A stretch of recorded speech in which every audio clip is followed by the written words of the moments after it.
और अब मैं मंच पर आमंत्रित करना चाहूंगी मुख्यमंत्री अरविंद केजरीवाल जी को कि वो मंच पर आए और दीप प्रज्वलन के लिए वो मंच पर पहुंचे। उनके साथ ही मैं मंच पर आमंत्रित करना चाहूंगी मिस्टर अभय ओझा जी को, जो कि जी मीडिया में सीबीओ हैं, और साथ ही मिस्टर दिनेश शर्मा जी को भी मंच पर आमंत्रित करना चाहूंगी, जी दिल्ली एनसीआर हरियाणा के एडिटर, और उनके साथ मंच पर मिस्टर अनिंद्या खरे, जी मार्केटिंग हेड।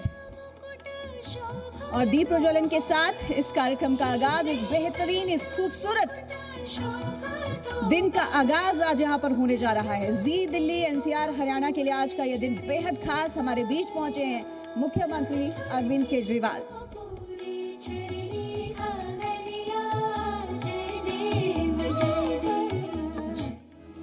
मुश्किल नहीं है कुछ दुनिया में, तो जरा हिम्मत तो कर।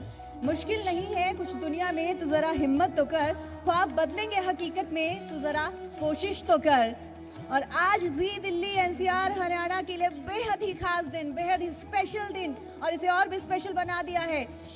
दिल्ली के मुख्यमंत्री अरविंद केजरीवाल जी ने यहाँ पर पहुंचकर दीप प्रज्वलन के साथ इस कार्यक्रम की खूबसूरत शुरुआत उनकी ओर से की जा रही है। मंच पर मौजूद हैं इस वक्त हमारे साथ श्री अभय ओझा जी, जो कि जी मीडिया में सीबीओ हैं, और उनके साथ ही मिस्टर दिनेश शर्मा भी मंच पर मौजूद हैं, एडिटर हैं जी दिल्ली एनसीआर हरियाणा के। मिस्टर अनिंद्या खरे भी मंच पर मौजूद हैं। सभी का मैं बहुत बहुत शुक्रिया अदा करना चाहूँगी, आभार जताना चाहूँगी। और मिस्टर अरविंद केजरीवाल जी हमारे साथ मंच पर मौजूद हैं। मैं उनसे दरख्वास्त करना चाहूँगी, आग्रह करना चाहूँगी कि जी दिल्ली एनसीआर हरियाणा के डिजिटल प्लेटफॉर्म का आगाज आज वो करें अपने कर कमलों के द्वारा। तो डिजिटल लॉन्च आज जी दिल्ली एनसीआर हरियाणा को होने जा रहा है। सोशल मीडिया के तमाम प्लेटफॉर्म्स पर भी जी दिल्ली एनसीआर हरियाणा बखूबी अपनी छाप छोड़ने वाला है, और इसका आगाज आज दिल्ली के मुख्यमंत्री अरविंद केजरीवाल जी की ओर से किया गया है। तो ये लॉन्च और आगाज आज डिजिटल प्लेटफॉर्म का, जी दिल्ली एनसीआर हरियाणा का डिजिटल प्लेटफॉर्म का लॉन्च भी आज हो गया है। तो आज ये नई शुरुआत यहाँ से हो गई है, नई शुरुआत और नया आगाज आज यहाँ पर हुआ है। मैं अब मुख्यमंत्री अरविंद केजरीवाल जी से गुजारिश करना चाहूंगी, आग्रह करना चाहूंगी कि वो 2 शब्द आज के इस खास मौके पर कहें। सबसे पहले मैं पूरे जी ग्रुप को तहे दिल से बहुत बहुत बधाई देना चाहता हूँ। इतना बड़ा नेटवर्क है पूरे देश के अंदर, हर लैंग्वेज के अंदर आप जी टीवी को अलग अलग भाषाओं में, अलग अलग रीजन्स में देख सकते हैं। इधर दिल्ली एनसीआर हरियाणा, यहाँ पे नेशनल चैनल तो आता था जी का, लेकिन लोकल चैनल नहीं था। तो आज वो कमी भी पूरी हुई और जी ग्रुप का हरियाणा दिल्ली एनसीआर का चैनल भी चालू हुआ। मैं सभी दिल्ली वासियों, एनसीआर वासियों, हरियाणा के लोगों को भी बधाई देना चाहता हूं, देशवासियों को बधाई देना चाहता हूं, और पूरे जी ग्रुप को इस मौके पे तहे दिल से बधाई देना चाहता हूं।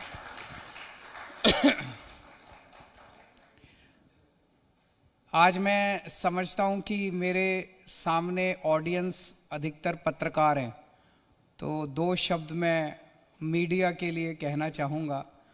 अगर थोड़ा सा ऐसी बात कहूँ जो थोड़ी सी वो ठीक ना हो तो मुझे माफ़ कर देना।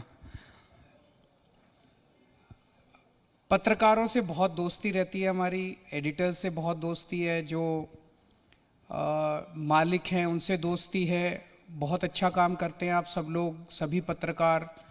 कई बार बड़ी कठिन परिस्थितियों के अंदर आप लोगों को काम करना पड़ता है, लेकिन कभी कभी ये देखने को मिलता है कि चूँकि आप सब लोग तो बहुत बड़े बड़े लोगों के बीच में घूमते हैं, कि कभी कभी ऐसा लगता है जैसे आम आदमी की आवाज़ से हम लोग आम आदमी के मसलों से कट जाते हैं, और पार्टियां क्या कह रही हैं, नेता क्या कह रहे हैं, उसमें उलझ के रह जाते हैं।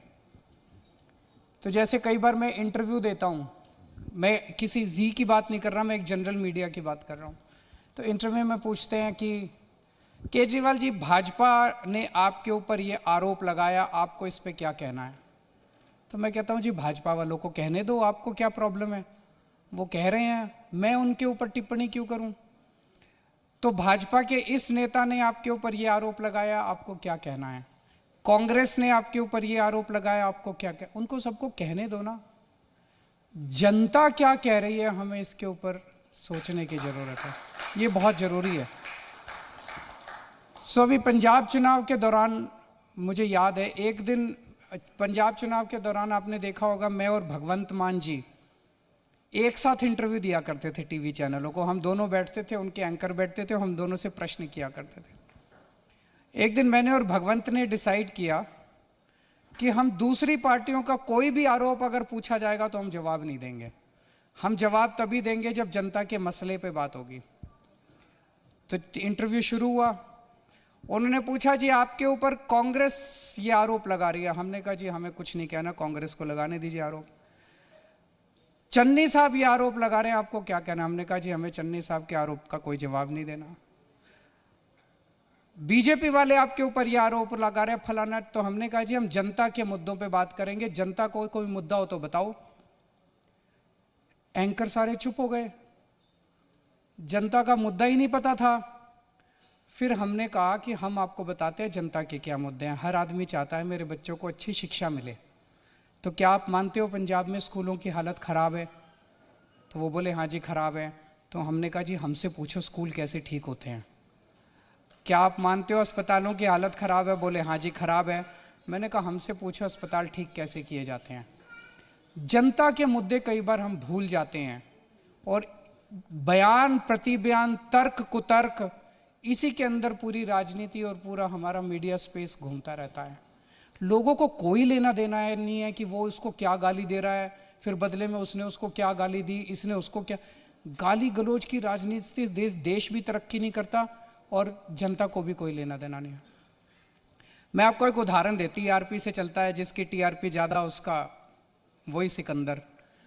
तो टीआरपी बढ़ाने की एक छोटा सा मैं मंत्र देता हूँ।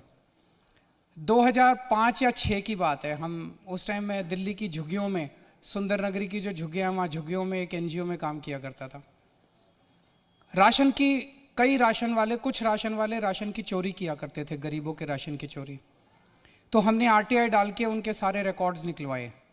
तो पता चला कई राशन वालों ने जनता के झूठे अंगूठे के दस्तखत लगा लगा के राशन की चोरी कर रखी है।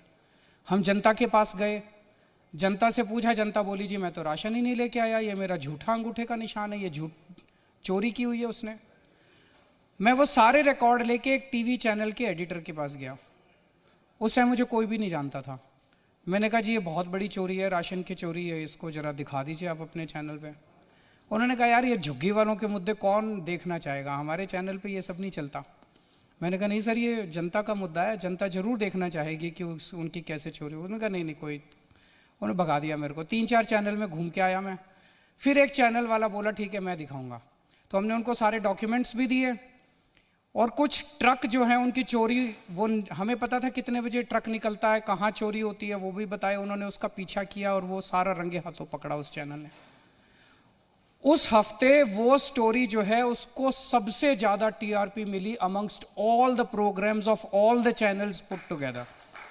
फिर मैं उनसे मिलने के लिए गया। मैंने कहा, सर मैं आपको कह रहा था कि जनता के मुद्दों को टीआरपी मिलती है।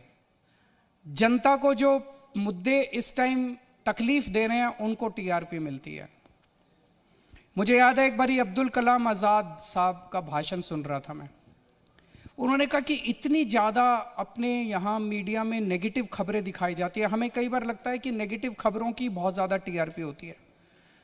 वो बोले, मैं इज़राइल गया, उस वक्त इज़राइल और पैलेस्टीन का युद्ध चरम सीमा पे था। वो अपनी बात बता रहे थे जब वो गए, और बोले इज़राइल का जो सबसे बड़ा अखबार है, उस दिन मैंने उठा के देखा, उस सबसे बड़े अखबार की, सब जो टॉप अखबार है उसकी जो फ्रंट पेज पे टॉप लीडिंग स्टोरी थी, वो ये स्टोरी थी कि रेन वाटर हार्वेस्टिंग से किस तरह से फसलों को अच्छा उगाया जा सकता है, यील्ड बढ़ाई जा सकती है। वो पैलेस्टीन और इज़राइल के युद्ध के बारे में नहीं थी। तो मुझे लगता है कि पॉजिटिव स्टोरी दिखाना, सही स्टोरी दिखाना, जनता के मुद्दों की बात करना, इसमें टीआरपी भी है और इसमें देश की भलाई भी है। अब दिल्ली के अंदर हमने स्कूल इतने अच्छे कर दिए, पर चैनल्स को लगता है कि स्कूल दिखाने से टीआरपी नहीं आएगी। कोई नहीं दिखाता हमारे स्कूल, हम कहते रहते हैं स्कूल अच्छे कर दिए। जनता भी कहती है स्कूल अच्छे कर दिए, केजरीवाल ने अच्छे कर दिए, जनता ने वोट भी दिए स्कूलों पे, लेकिन ऐसे लगता है जैसे इस पे टीआरपी नहीं है। अस्पताल अच्छे कर दिए, इस पे टीआरपी नहीं है। दवाइयाँ दे रहे हैं, इस पे टीआरपी नहीं है। एक बार दिखा के तो देखो, दिल्ली के स्कूलों को दिखा के देखो, दिल्ली के अस्पतालों को दिखा के देखो, मैं आपको गारंटी दे रहा हूँ आपको टीआरपी मिलेगी।